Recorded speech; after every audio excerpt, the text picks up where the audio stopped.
ತಮ್ಮ ಹುಡುಗನೊಂದಿಗೆ ಒಂದು ದರ್ಶನ್ ರವರನ್ನು ನೋಡಲು ಬಂದ ರಚಿತಾರಾಮ್. ಹೌದು ಸ್ನೇಹಿತರೆ, ಒಂದು ರಚಿತಾರಾಮ್ ರವರು ತಮ್ಮ ಹುಡುಗನೊಂದಿಗೆ ದರ್ಶನ್ ರವರನ್ನು ನೋಡಲು ಬಂದಿದ್ದಾರೆ. ಜೈಲಿಗೆ ದರ್ಶನ್ ರವರನ್ನು ನೋಡಲು ಬಂದಿದ್ದಾರೆ. ಸೊ ಅಷ್ಟಕ್ಕೂ ಯಾರು ಈ ಹುಡುಗ, ಏನು ಕೆಲಸವನ್ನು ಮಾಡ್ತಾರೆ, ಇದೆಲ್ಲದರ ಬಗ್ಗೆ ಸಂಪೂರ್ಣವಾದ ಮಾಹಿತಿನ ಈ ಒಂದು ವಿಡಿಯೋದಲ್ಲಿ ನಾನು ನಿಮಗೆ ತಿಳಿಸ್ಕೊಡ್ತೀನಿ.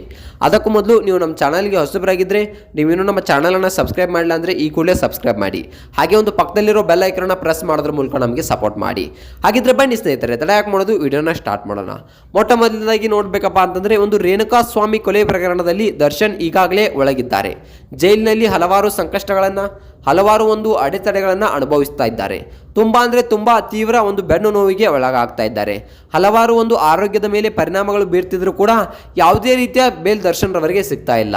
ಹಲವಾರು ರೀತಿ ವಕೀಲರು ಪ್ರಯತ್ನಿಸಿದ್ರು ಕೂಡ ಯಾವುದೇ ರೀತಿಯ ಬೇಲ್ ದರ್ಶನ್ ರವರಿಗೆ ಸಿಗ್ತಾ ಇಲ್ಲ. ತುಂಬಾ ಪ್ರಯತ್ನಗಳನ್ನು ವಕೀಲರು ಕೂಡ ಮಾಡ್ತಾರೆ.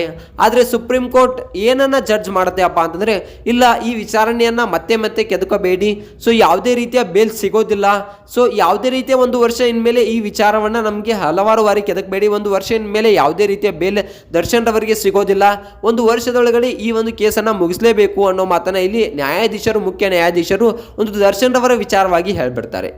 ಇನ್ನು ನೋಡಬೇಕಪ್ಪ ಅಂತಂದರೆ ದರ್ಶನ್ ರವರ ವಕೀಲರು ತುಂಬ ಅಸಮಾಧಾನಕ್ಕೆ ಒಳಗಾಗ್ಬಿಡ್ತಾರೆ. ಯಾಕಪ್ಪ ಅಂತಂದರೆ ಇಷ್ಟೊಂದು ಪ್ರಯತ್ನ ಮಾಡಿದ್ರು ಏನೂ ಆಗ್ತಾ ಇಲ್ವಲ್ಲ. ಸೊ ದರ್ಶನ್ ರವರು ಕೂಡ ತುಂಬ ಮಾನಸಿಕವಾಗಿ ಅಸ್ವಸ್ಥವಾಗಿದ್ದಾರೆ.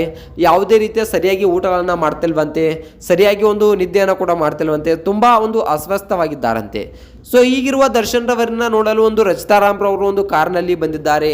ಅಷ್ಟಕ್ಕೊಂದು ಆ ಹುಡುಗನನ್ನು ಭೇಟಿ ಮಾಡಿಸ್ಲಿಕ್ಕೆ ದರ್ಶನ್ ರವರಿಗೆ, ಯಾಕಪ್ಪ ಅಂತಂದರೆ ದರ್ಶನ್ ರವರೇ ಈ ಮಟ್ಟಿಗೆ ರಚಿತಾರಾಮ್ ರವರನ್ನು ತಂದಿದ್ದು. ಸೊ ರಚಿತಾರಾಮ್ ರವರು ಯಾವುದೋ ಮೂಲೆಯಲ್ಲಿರುವಾಗಲೇ ಬುಲ್ಬುಲ್ ಸಿನಿಮಾದ ಮುಖಾಂತರ ಇಷ್ಟೊಂದು ಈ ಮಟ್ಟಿಗೆ ನಾನು ಬೆಳೆದಿದ್ದಕ್ಕೆ ಕಾರಣ ಯಾರಪ್ಪ ಅಂತಂದರೆ ಅದು ದರ್ಶನ್ ಅನ್ನೋದನ್ನ ಹೆಮ್ಮೆಯಿಂದ ರಚಿತಾರಾಮ್ ರವರು ಇಂದಿಗೂ ಕೂಡ ಹೇಳ್ಕೊಳ್ತಾರೆ. ದರ್ಶನ್ ರವರ ಹೆಸರು ತಕ್ಷಣ ಎದ್ದಿಲ್ಲೋ ಸಂಪ್ರದಾಯವನ್ನ ರಚಿತಾರಾಮ್ ರವರು ಬೆಳೆಸ್ಕೊಂಡಿದ್ದಾರೆ.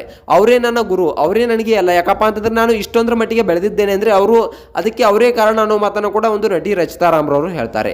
ಸೊ ಇಂತಹ ನಟಿ ರಚಿತಾರಾಮ್ ರವರು ಮೊಟ್ಟ ಮೊದಲನೇ ಬಾರಿಗೆ ಅವರ ಗಂಡನಾಗುವಂತ ಹುಡುಗನನ್ನ ರಚಿತಾರಾಮ್ ರವರು ದರ್ಶನ್ ರವರಿಗೆ ಮೊದಲನೇ ಬಾರಿಗೆ ಭೇಟಿ ಮಾಡಿಸೋಕೆ ಕರ್ಕೊಂಡು ಹೋಗಿದ್ದಾರಂತೆ. ಸೊ ಸದ್ಯ ಆ ಹುಡುಗನನ್ನ ದರ್ಶನ್ ರವರಿಗೆ ಭೇಟಿ ಕೂಡ ಮಾಡಿಸಿದ್ದಾರಂತೆ. ಆದಷ್ಟು ಬೇಗ ಆ ಹುಡುಗ ಯಾರು ಏನು ಅನ್ನೋದನ್ನ ನೋಡ್ಬೇಕಪ್ಪ ಅಂತಂದ್ರೆ 3 ರಿಂದ 4 ವರ್ಷಗಳ ಕಾಲ ಆ ಹುಡುಗನ ಜೊತೆಯೇ ಪ್ರೀತಿಯನ್ನ ಮಾಡ್ತಿದ್ದಾರಂತೆ. ಆದಷ್ಟು ಬೇಗ ಮದುವೆಯನ್ನು ಕೂಡ ಆಗ್ತೀನಿ ಅನ್ನೋ ಮಾತನ್ನು ಕೂಡ ಇಲ್ಲಿ ನಟಿ ರಚಿತಾರಾಮ್ ರವರು ದರ್ಶನ್ ರವರ ಮುಂದೆ ಹೇಳಿದ್ದಾರಂತೆ. ಸೊ ಈಗ ಸದ್ಯ ಎಲ್ಲೆಡೆ ತುಂಬಾ ಖಾಸಗಿಯಾಗಿ ಇಟ್ಕೊಳ್ತಾರೆ. ಅವರು ಯಾವುದೇ ವಿಷಯನ ಕೂಡ ಎಲ್ಲೂ ಮುಕ್ತವಾಗಿ ಹಂಚಿಕೊಳ್ಳೋದಿಲ್ಲ, ತುಂಬಾ ಪ್ರೈವೇಟ್ ಆಗಿ ಇಟ್ಕೊಳ್ತಾರೆ ರಚಿತಾರಾಮ್ ರವರು. ಆದ್ರೆ ಅಸಲಿಗೆ ಈ ವಿಷಯ ಹೊರಬಿದ್ದಿದೆ. ಸೊ ಯಾರು ಈ ಹುಡುಗ ಅನ್ನೋದು ಕೂಡ ಇನ್ನೂವರೆಗೂ ಮಾಹಿತಿ ಸಿಕ್ಕಿಲ್ಲ. ಆದಷ್ಟು ಬೇಗ ಮಾಹಿತಿ ಸಿಕ್ಕ ತಕ್ಷಣ ನಾನು ನಿಮಗೆ ಅಪ್ಡೇಟ್ ಕೊಡ್ತೀನಿ. ಸೊ ಈ ರಚಿತಾರಾಮ್ ರವರ ಈ ಮಾಹಿತಿ ಬಗ್ಗೆ ನಿಮ್ಗೆ ಏನ್ ಅನಿಸುತ್ತೆ ಅನ್ನೋದನ್ನ ಕಮೆಂಟ್ ಮಾಡಿ.